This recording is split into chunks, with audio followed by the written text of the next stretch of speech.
Good morning. This is our final video thought for the week on marriage and family plumb lines. We've taken quite a journey. It's been almost 4 months, I guess. We're 15 videos in. I encourage you to go back through the series. They're available. Make sure that you've subscribed for future videos. Pass them along, share them, encourage others to subscribe. But I want to conclude our series with a final marriage and family plumb line. If you attended our church, you'd hear a lot about this. If you've attended for any extended period of time, you might even roll your eyes because maybe you're like, he always talks about this. But there's a reason I always talk about it. In fact, the other day I was at a Q&A with some young adults in our church, most of them in their early 20s. And one of them asked the question, what advice would you give to us about what's important, the most important things for us to be aware of? And then they paused and said, beyond being teachable, because they know that I'll start there, that being teachable is such an important value, in my estimation, for life and ministry and just in terms of a biblical worldview. So the final plumb line is this. Be teachable. You say, well, that's not just a general plumb line for life. It is, but it lands in marriage and family pretty uniquely. Dads who cease to be teachable don't have the necessary reservoir to offer their children. Moms who cease to be teachable don't have the ongoing reservoir that the complexities of life demand for feeding their family. In terms of ideas and in terms of biblical wisdom and life. Husbands, wives who cease to be teachable are limited in their capacity to move their marriages forward. Because they're limited in their capacity to move their individual lives forward, in your marriage, as we've said, is just the sum total of your individual lives. And that's true for grandmas and grandpas. In other words, the idea of being a lifelong learner and being teachable is essential for you being able to happen to the respective roles in your life. So, with that said, I'm going to give you just some thoughts on being teachable and unteachable, and a little bit of a few verses of Scripture. Proverbs 12:1 says this, "Whoever loves discipline loves knowledge, but he who hates reproof is stupid." I love the way it's just so candid. If you hate the idea, you bristle at the idea of somebody correcting you, then the author of that proverb says, you're stupid. You're stupid.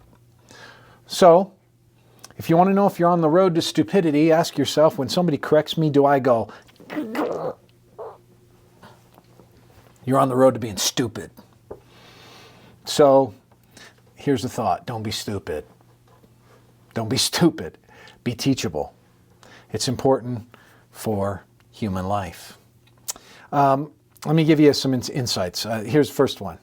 Beyond that basic thing of being on the road to stupidity. Number one, a teachable spirit requires a willingness to look outside of yourself. Teachability assumes that you're willing to look beyond your own resources, right? Do you see a man, Proverbs 26:12, do you see a man wise in his own eyes? There's more hope for a fool than for him. So if somebody says, I got all the answers, if every time somebody opens their mouth to you and you think in your mind, oh, I know, or you say, I know, you're being wise in your own eyes. You're on the road towards being stupid, because you're not willing to look beyond yourself. Secondly, a teachable spirit, teachable person, embraces the concept of roles in human life. That is so Proverbs 1:8 starts off, says, hear, my son, your father's instruction, and forsake not your mother's teaching. Right? So think about that. You got to be willing to go, Dad, you got some wisdom. Mom, you got some wisdom. There's ecclesiastical roles. Elder, you have some wisdom. Pastor, there's some things you could teach me here. You have to step in even in social roles. There are teachers in your life.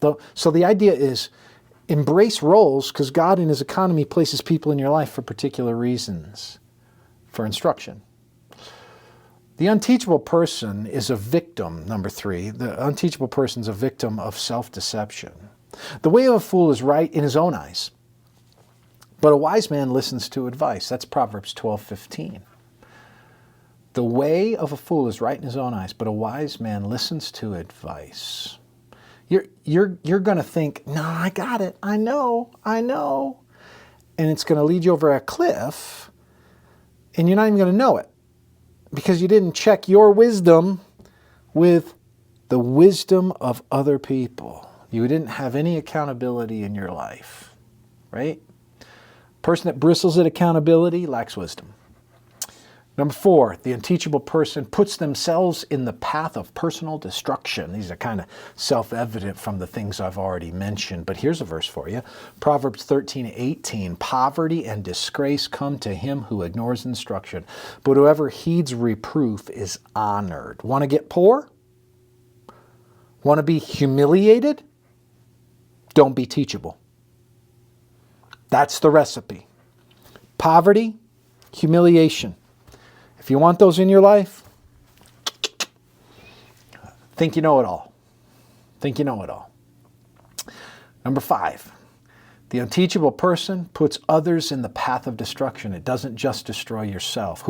This is Proverbs 10:17, whoever heeds instruction is on the path to life, but he who rejects reproof leads others astray. Dad, you got to listen to others. You got to be teachable so you don't lead Junior to destruction.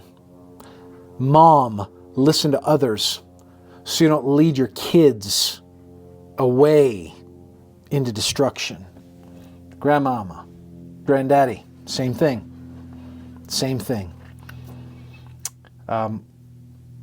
6, a teachable or unteachable character dictates what you'll do with the content of instruction. So, in other words, you hear stuff, and if you don't have the right frame where you're open to it, where you really are open-minded in a healthy way, then you kind of are tipping your hand already. Proverbs 9:8-9, do not reprove a scoffer, or he will hate you. If you're the kind of person who, in his character, is somebody who makes light of ideas and mocks other people and builds straw men and beats them down in argument, then you're just not going to hear. Proverbs 9:8-9 again, do not reprove a scoffer, or he'll hate you. Reprove a wise man, and he will love you. Give instruction to a wise man, and he will be still wiser. He's going to grow because he's got the soil to hear, to take it in. Teach a righteous man, and he'll increase in learning. I want you to think about these things. I've mentioned here 6 different teachable principles to get you on the road to not being stupid. Don't be stupid in family life. Read, listen, take in godly instruction, turn them over, live a life of being teachable so that you can keep your family growing. Because guess what? Your child at 3, your child at 13, your child at 23, 33, 40, 53 are all going to need different things from the tool bag from you, Dad and Mom, Grandma and Grandpa. And they need you in those ways. Your spouse needs you. We're changing. We're different people along the journey, and so we need different things, and it's demanded that we continue to grow and be teachable. I hope these plumb lines have blessed you. Make sure, got questions, comments, put it down in the comment section here on YouTube. Give us a like, pass it on. We want to grow these, but may the Lord bless you. We'll launch a new series and some new thoughts here in the days ahead. But I hope these plumb lines have been a blessing to you. Take care. God bless. Thanks for watching today's video. If you enjoyed it, click like, subscribe to our channel, or leave us a comment. We'd love to hear from you. Most importantly, if it ministered to you or you know someone it could minister to, share it with them and spread the word about these thoughts for the week. Thanks for joining us.